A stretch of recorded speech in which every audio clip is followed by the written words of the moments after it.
La question qui est posée maintenant, c'est comment les fonds d'investissement peuvent-ils financer une croissance rentable? Et pour financer aujourd'hui une croissance rentable, il faut déjà commencer à exister, il faut arriver à naître. Et pour arriver à naître, il faut innover, inventer des méthodes d'investissement, d'analyse et de suivi des participations qui vont intégrer ces thématiques de responsabilité dans une démarche parfaitement professionnelle. Ce n'est pas si simple d'arriver à naître sur cette thématique d'investissement responsable parce que les marchés financiers restent inscrits, ancrés dans l'injonction de Milton Friedman du début des années 70 lorsqu'il titrait un article dans le New York Times indiquant « L'unique responsabilité sociale de l'entreprise est d'accroître son profit ».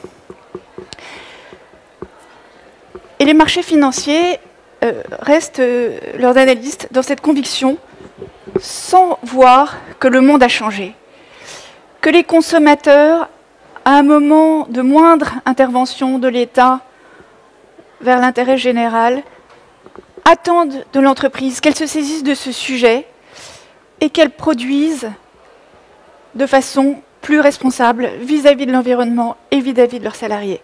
Nous suivons avec notre équipe les sondages à cet égard et ils sont très impressionnants dans la convergence de l'analyse. On a repris quelques résultats ici. Vous voyez, 65% des consommateurs se disent fiers de consommer responsable. 70% des consommateurs privilégient des marques ayant une véritable éthique. 79% des consommateurs pensent que leur famille et leurs amis trouvent une bonne chose d'utiliser des produits respectueux de l'environnement. Nous avons donc des consommateurs qui, de plus en plus, préfèrent choisir des produits, des services, d'entreprises inscrits dans une éthique de responsabilité. Et ces consommateurs ne sont qu'une seule et même personne avec les salariés. L'entreprise a besoin des consommateurs pour former son chiffre d'affaires. Elle a besoin, c'est un élément stratégique pour elle, d'attirer les meilleurs talents, de les motiver, de les conserver. Et l'opinion publique, en tant qu'étudiant, en tant que salarié, s'inscrit également dans cette attente de responsabilité sociale. 65% des étudiants de MBA veulent utiliser leur activité professionnelle pour avoir un impact positif sur la société. 81% des salariés indiquent que leur implication au travail dépend des valeurs de l'entreprise. 72% des salariés indiquent que la responsabilité sociale de l'entreprise est une dimension essentielle de sa responsabilité globale. Les dirigeants d'entreprise eux-mêmes ont compris que cette responsabilité sociale et environnementale est un facteur clé de succès de leur entreprise dans sa performance économique, en ce qu'elle répond aux attentes de leurs clients. Mais les marchés financiers, comme je l'indiquais tout à l'heure, n'ont pas encore parfaitement intégré cette nécessaire évolution de l'entreprise vers plus de responsabilité sociale et environnementale, ce qui explique que l'investissement responsable soit encore assez peu important, a fortiori dans le domaine dans lequel nous nous inscrivons chez Alter Equity, qui est l'investissement dans des entreprises qui ne sont pas cotées en bourse. Nous avons réussi, après un long travail, à réunir 21 millions d'euros. C'est la plus importante levée dans l'investissement responsable en France dans le non coté. Et malgré tout, 21 millions d'euros dans l'univers du private equity, de l'investissement de non coté, c'est tout petit. Alors, qui sont les investisseurs qui nous ont soutenus? Des investisseurs publics, la BPI et la région Île-de-France, des investisseurs privés, institutionnels, engagés, BNP Paribas, Predica, qui est l'assurance de personnes du Crédit Agricole, Idinvest, qui est un fonds de fonds, Agrica, caisse de retraite, une trentaine de personnes privées et un syndicat de salariés. Nous en sommes très fiers, la CFDT, qui vient illustrer notre démarche de responsabilité sociale de l'entreprise. Quel est notre positionnement? C'est l'idée d'investir de manière rentable et responsable, de contribuer à notre mesure à démontrer qu'on peut être responsable et rentable. Sur cette démarche de responsabilité, nous avons deux axes. En premier lieu, investir dans des entreprises qui, par leur activité, ont un impact positif sur la société.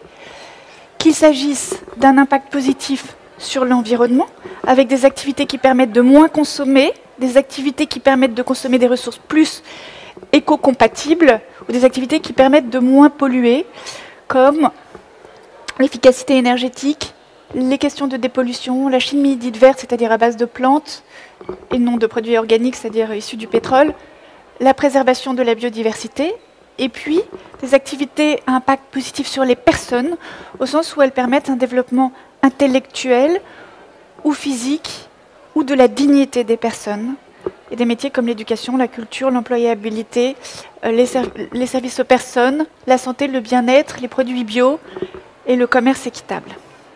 Deuxième dimension de cette démarche de responsabilité, totalement innovante dans notre univers de l'investissement non coté, c'est de dire l'activité déterminante dans un impact d'intérêt général de l'entreprise sur la société, mais par exemple une entreprise de recyclage a une activité à impact positif puisqu'elle permet d'éviter une ponction sur les matières premières en réutilisant des matières qui ont déjà été prélevées sur l'environnement, mais quid si elle se comporte de façon irrespectueuse de ses salariés, de l'environnement, qu'elle ne paye pas ses impôts, etc. Donc on a élaboré une philosophie d'investissement à double ressort, activité à impact positif et pratique de responsabilité sociale et environnementale.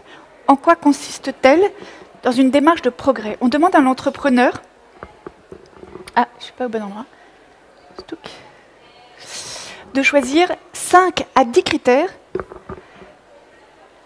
de progrès social et environnemental sur lequel il s'engage donc à progresser dans une échelle de temps qui correspond à un business plan classique pour une entreprise, c'est-à-dire entre 3 et 5 ans.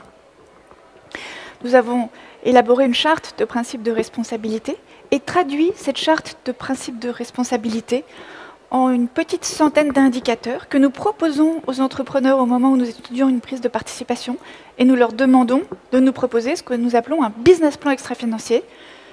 De même que toute entreprise a un business plan financier qui vient traduire une stratégie business en éléments comptables et financiers, nous demandons à l'entreprise de traduire une stratégie de responsabilité sociale et environnementale en critères séquencés dans le temps.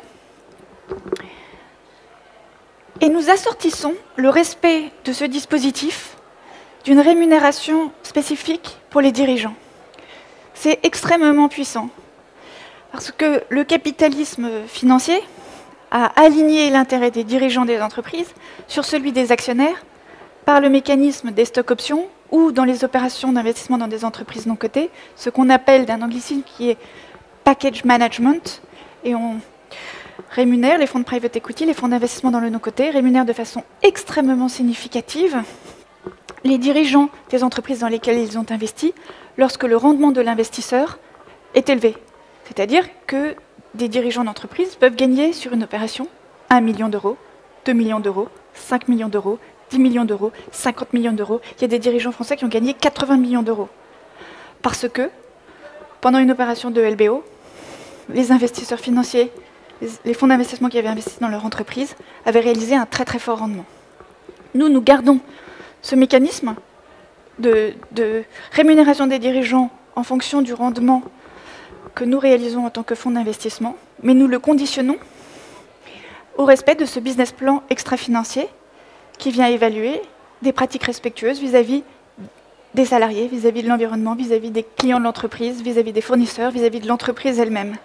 Et donc on a une rémunération des dirigeants qui vient s'aligner sur le respect de l'ensemble des parties prenantes de l'entreprise et pas seulement sur le respect de l'intérêt des actionnaires.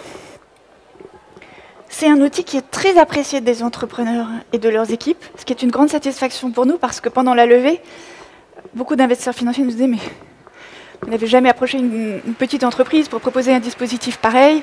Les entrepreneurs n'ont pas le temps d'avoir une contrainte supplémentaire. » En fait, nos entrepreneurs veulent être fiers de la manière dont ils se comportent vis-à-vis des salariés, vis-à-vis de l'environnement et sont très heureux de rencontrer des investisseurs qui leur proposent un dispositif qui illustre cette volonté. En termes de rentabilité, nous nous sommes fixés un objectif assez ambitieux. On cherche à atteindre un objectif de l'ordre de rendement financier de l'ordre de 10%.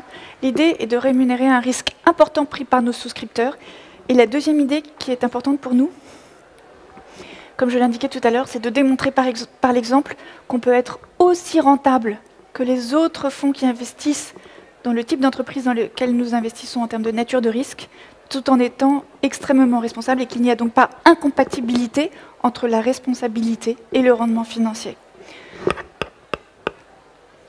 Nous avons réalisé un premier investissement dans une entreprise qui s'adresse surtout aux dames, de maquillage de qualité professionnelle, bio, produits éco-conçus, sans test sur les animaux et commercialisés à petit prix pour permettre au plus grand nombre de dames d'y accéder. Je ne vais pas entrer dans les détails, compte tenu de l'heure, je vous laisserai me poser des questions si vous le souhaitez.